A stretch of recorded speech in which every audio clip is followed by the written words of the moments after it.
வணக்கம், நான் உங்கள் விமலா பேசுகிறேன். இன்றைக்கி நம்ம பார்க்க போகிறது ராகி மாவை வச்சு ஒரு புட்டு எப்படி செய்யலாம் அப்படிங்கிறத தான் பார்க்க போகிறோம். அதுக்கு 1 கப் ராகி மாவு, 1 பிஞ்ச் அளவு உப்பு.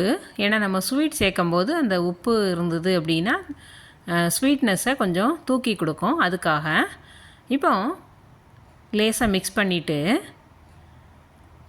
தண்ணி தெளித்து என்ன செய்யணும், மாவு பிசையணும். அப்படியே சும்மா என்ன செய்யக்கூடாது, கொட்டிடக்கூடாது, தண்ணியை நிறைய ஊற்றிடக்கூடாது. மாவை என்ன செய்யணும், நல்லா தெளித்து மாவை பிசைஞ்சு கொடுக்கணும். எல்லா பக்கமும் மாவில் தண்ணி படுற மாதிரியா. இந்த ராகி மாவில் பார்த்திங்க அப்படின்னா கால்சியம், அயர்ன், ஃபைபர் இது எல்லாமே அதிகமாக இருக்குது.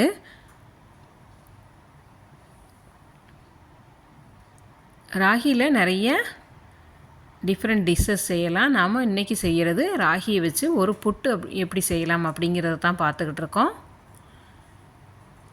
பாருங்கள், தண்ணி என்ன செய்யணும், தெளித்து தான் நான் பிசைஞ்சிட்ருக்கிறேன். அதில் நிறைய விடலை தண்ணி.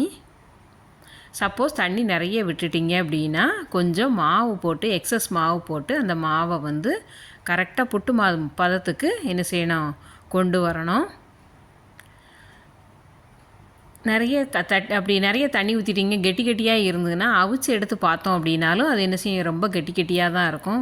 கரெக்டாக என்ன செய்ய முடியாது, அதை நம்ம டேஸ்ட்டாக சாப்பிட முடியாது. அதனால்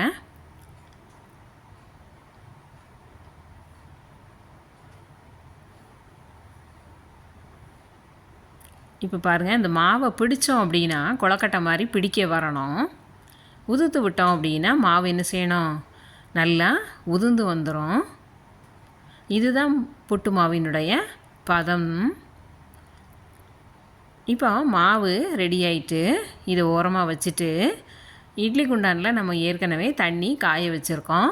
அதில் இட்லி தட்டை வச்சு ஒரு துணி போட்டு ஆவியில் ஒரு 5 நிமிஷம் நல்லா வேக வச்சு எடுக்கணும். நல்லா வேக வச்சு எடுக்கணும். மாவாக எடுத்து சாப்பிட்டோன்னா அது வயிற்றுக்கு ஒத்துக்காது, இன்டைஜஷன் ப்ராப்ளத்தை ஏற்படுத்தும். அதனால் மாவு நல்லா இப்போ போடும்போது உள்ள கலர் பாருங்கள் என்ன கலரில் இருக்குது அப்படின்ட்டு. அது வேக வச்சு அவிச்சு எடுத்ததுக்கப்புறம் பார்த்தோம் அப்படின்னா அதனால் கரெக்டாக எப்படினாலும் ஒரு 5 நிமிஷம் என்ன செஞ்சுருங்க, நல்லா வேக வச்சுருங்க.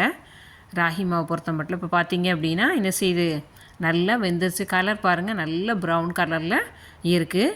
புட்டு ரெடி ஆகிட்டு கையில் தொட்டு பார்த்தோம் அப்படின்னா என்ன செய்யாது, கையில் ஒட்டாது. இதுதான் மாவு வெந்துருச்சு அப்படிங்கிறதுக்குரிய அர்த்தம். இப்போ எடுத்துகிட்டு ஒரு பவுலில் இது எல்லாத்தையும் என்ன செய்யணும், அப்படியே ட்ரான்ஸ்ஃபர் பண்ணணும். சூடாக இருக்குது, அதனால் பார்த்து கேர்ஃபுல்லாக எடுத்து நம்ம இதில் என்ன செய்யணும், போடணும்.